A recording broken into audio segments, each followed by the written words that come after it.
How's it going, everyone?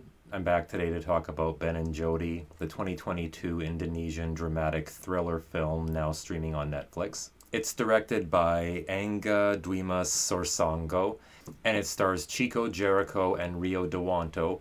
And as ever, I apologize to you, Indonesia, if my brain has butchered any of those names in its usual uncultured fashion.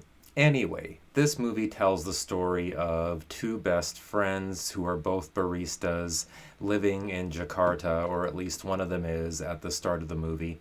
They wind up becoming involved in the conflict that surrounds the region between the peasants and the farmers and a faceless corporation that wants to develop their land, employing illegal logging crews in the area to try and get rid of the villagers.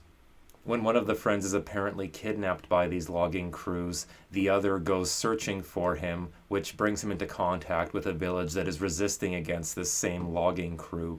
And the rest of the movie follows all these people's efforts to outsmart, escape, and defeat these tree-chopping thugs. First off, I have to say this movie has a very interesting and compelling premise. Its script structure and execution honestly makes it feel vaguely akin to a Western in a lot of ways. It wouldn't surprise me if we saw a Hollywood Western remake based on this movie. Really, all you would have to do is change it from illegal logging to like an illegal diamond mine or an illegal gold mine and, give everybody horses instead of cars, and you could pretty much do the same movie. Having said that, this is probably more of a dramatic thriller than an action thriller ultimately, which apparently was a big deal when the movie was released in Indonesia because, as it happens, it's actually the third movie in a franchise about these two friends, but it's the first one to place them in any kind of an action context. The previous two films, from what I could gather, were like character studies or maybe dramedies, I'm not sure. Based on what was written in some of the reviews I could find, they were definitely not action-centric. Watching that one, that does make sense to me, although not necessarily in a bad way. I guess the only drawback was that I had to make some assumptions when I connected the dots between our two lead characters. But for the most part, I say that in a complimentary sense, really, because they do a good job of infusing the action with a very grounded tone, which is out of the norm for a lot of Asian action and horror fare, I know. But that's precisely why I like it, because it does feel a little bit refreshing.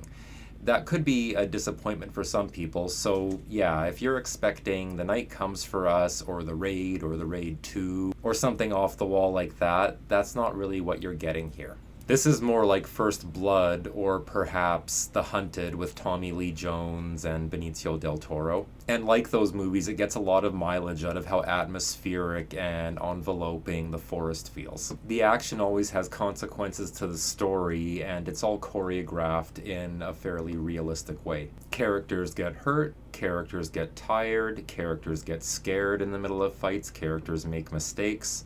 And even if there is still maybe just a little bit of suspension of disbelief, just in terms of how much damage a human being can sustain and keep on trucking, the characters still never feel superhuman. That's really driven home in a moment when, without spoiling anything, one character kills someone and they are immediately remorseful, regretful, and very emotional.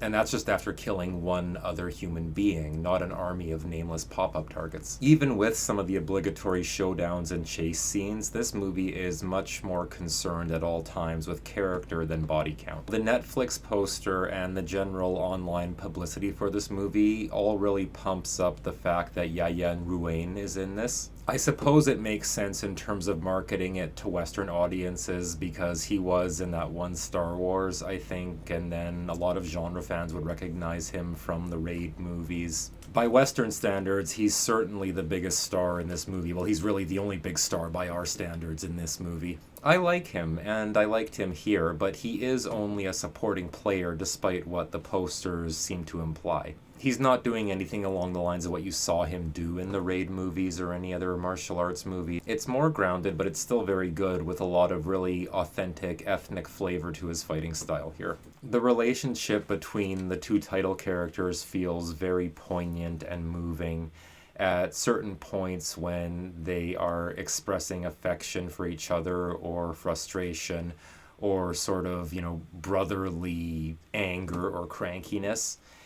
it's always done in a way that implies a lot of deep affection. If there's little things about the relationship that did admittedly feel kind of vague to me, that is probably because this is, again, the third in a series.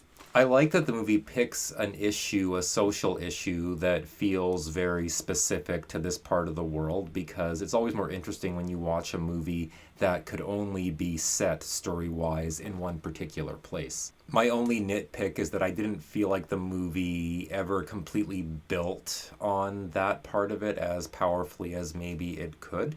Especially as the movie progresses and the whole situation in the forest becomes more and more tense. Any social commentary that was kind of hinted at in the opening parts of the movie takes a back seat pretty much completely. This isn't something that sinks the movie in any way. I want to make that clear.